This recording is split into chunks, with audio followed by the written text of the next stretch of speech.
तो 1 साल पूरे हो रहे हैं और संसद का सत्र भी शुरू हो रहा है, क्या तैयारियां हैं आप लोगों की? हमने तैयारी ये करी कि 22 तारीख की तो हमारी मीटिंग है लखनऊ में संयुक्त मोर्चे की। उसमें लखीमपुर खीरी वाले मामले आएंगे, धान का इशू आएगा, गन्ने का भुगतान का आएगा, जो लोकल के जो इशू रहेंगे वे रहेंगे, और ये इशू भी रहेगा जो दिल्ली में चला हुआ है हमारा मसला, ये मामला भी इसमें रहेगा। और 26 तारीख को 1 साल हो जाएगा पूरा, तो 5 स्टेट को छोड़ के उत्तर प्रदेश, हरियाणा, पंजाब, उत्तराखंड और राजस्थान, इनकी राजधानी पे प्रोग्राम नहीं होगा और पूरे देश में राजधानी में भी प्रोग्राम होंगे। ये प्रोग्राम रहेगा 26 तक और 29 तारीख तक जब संसद शुरू होगी 2 मोर्चों से 500 लोग जाएंगे ट्रैक्टर ट्रॉलियों में, वो दिल्ली की तरफ जाएंगे, पार्लियामेंट की तरफ जाएंगे, वहां पर जाकर बैठेंगे। तो ये प्रोग्राम रहेगा। अभी तो 3 प्रोग्राम डिसाइड हुए, हर रोज 500 लोग 2 मोर्चों से जाएंगे, टिगरी और अपना गाजीपुर जो बॉर्डर है किसान क्रांति गेट, यहाँ से लोग जाएंगे।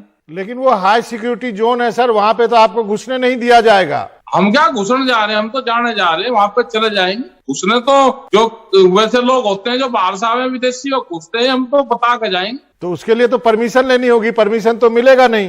परमिशन तो जब लेते हैं जब रास्ते बंद होते हैं, तो रास्ते खुले हुए हैं भारत सरकार ने कहा। तो फिर उसके बाद यदि नहीं घुसने दिया तो फिर तो झगड़ा होगा किसानों और पुलिस और प्रशासन के बीच में। हमारा झगड़ा नहीं होने का, हमारा जहाँ पुलिस रोकेगी वहीं बैठ जाएंगे। तो दिल्ली के अंदर बैठेंगे, इसका मतलब यदि आपको बॉर्डर क्रॉस करने दिया तब सबसे पहला सवाल तो यही है। भाई रास्ता खुलेगा, तो रास्ता जब खुला हुआ है, सरकार ने कहा कि रास्ता खुला हुआ है, तो अब रास्ता तो सरकार रोकेगी ना, पुलिस रोकेगी रास्ता, और कोर्ट ने कह रखा कि रास्ता रोक नहीं सकते, तो रास्ता फिर पुलिस रोकेगी क्यों? हम अपना बैठ जाएंगे, उसका नजदीक जाकर कहीं बैठ जाएंगे। तो इसका मतलब आप संसद के आसपास कहीं बैठने वाले हैं? हाँ, कहीं बैठ जाएंगे, वहां जगह देख लेंगे कहीं पे। तो रामलीला में भी बैठ सकते हैं क्या? नहीं, रामलीला में तो क्यों जाएंगे भाई, पार्लियामेंट की तरफ जाएंगे। रामलीला ने क्या कानून बनाए? लेकिन आपने देखा है पार्लियामेंट के आसपास कोई जगह है नहीं बैठने के लिए, सारा कुछ खुदा हुआ है। बहुत बड़े बड़े पार्क है वहाँ पे, पिछले बहुत दिन से वही जंतर मंतर के आसपास वहाँ पे बहुत धरने दिए, बहुत बड़ी बड़ी मीटिंग वहाँ होती है, उसके आसपास जगह मिल जाएगी, कहीं ना कहीं ढूंढ लेंगे। चलिए, आपने कहा कि आप लोग पंजाब, राजस्थान, छत्तीसगढ़ और कोई राज्य एक मैं भूल गया, किन किन राज्यों में धरने नहीं होंगे? राजस्थान, हाँ, राजस्थान, उत्तर प्रदेश, पंजाब, हरियाणा और उत्तराखंड, ये 5 जगह राजधानी पे प्रोग्राम नहीं होंगे, और पूरे देश की राजधानी पे जो स्टेट की राजधानियां हैं वहां पे प्रोग्राम होंगे। तो इसमें 26 तारीख को 1 साल हो जाएगा और पूरे देश की जनता यहाँ पर नहीं आ सकती, तो अब अपने जगह प्रोग्राम कर लेंगे। तो इसमें पंजाब, राजस्थान और छत्तीसगढ़ तो कांग्रेस के राज्य है, वहां क्यों नहीं करते हैं प्रोग्राम?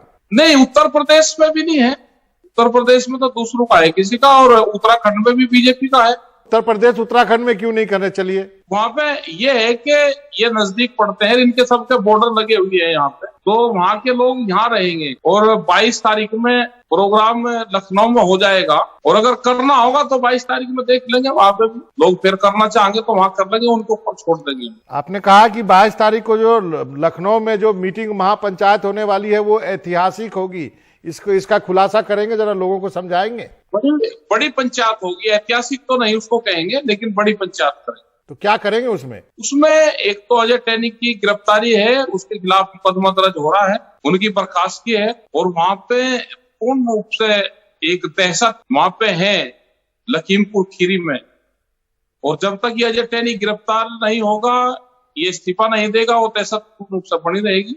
खरीद का एक बड़ा सवाल है पूरे प्रदेश में, धान खरीद का, वो नहीं हो पा रहा है, गन्ने के भुगतान का भी इशू है, तो ये सारे इशू वहां पर रहेंगे। टेनी के बारे में याद आया सर, जब आप गए थे लखीमपुर खीरी और जब आपने समझौता किया था तो आप पे बहुत उंगलियां उठी थी कि आपने इस ढंग का समझौता आखिर कर किया लिया, और आपने उत्तर प्रदेश सरकार को बोला था कि किसी भी नेता को यहाँ नहीं आने दो। क्या ये बात सच है?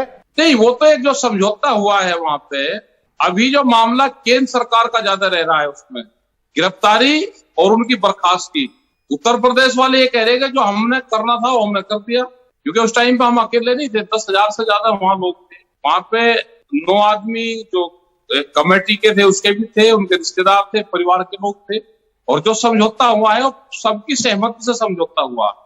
और उस समझौते में ये भी आपने कहा था कि किसी नेता को मत आने देना यहाँ पे? नहीं, ये कोई हमारी बात नहीं, इस तरह की कोई वहां बातचीत हुई नहीं, और ना इस तरह की बात करने का कोई टाइम था?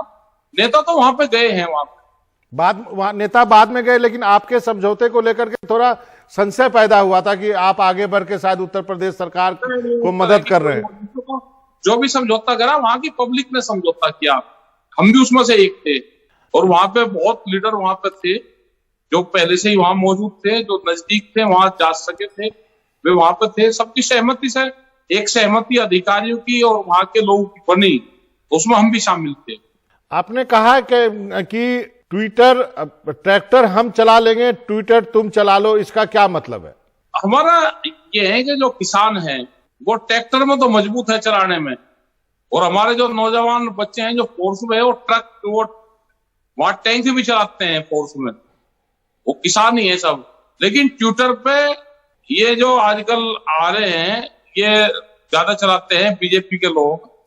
तो हमने आम जनता से, जो नौजवान बच्चे हैं, उनसे कहा कि भाई ट्विटर को जरा संभालो, ट्रैक्टर चलाने वाला ट्विटर पर थोड़ा सा कमजोर है।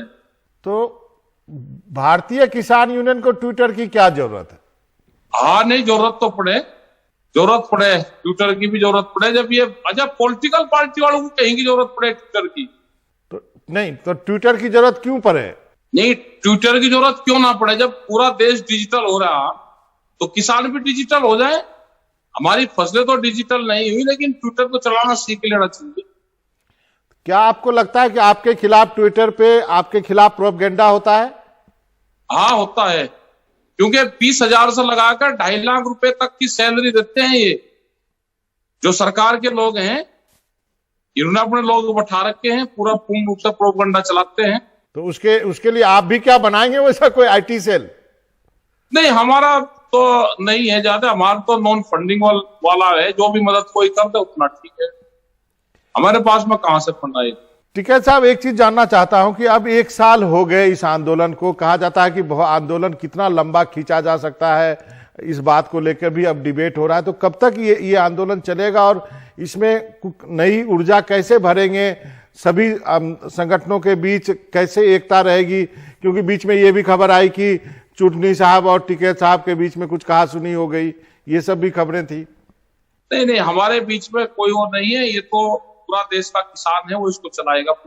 और 1 साल हो गए, 1 साल से आंदोलन चल ही रहा है ना। 1 साल से जो पॉलिटिकल पार्टी है वो 1 दिन की मीटिंग करती है, यहाँ पे तो 400 दिन की मीटिंग हो ली अब तक।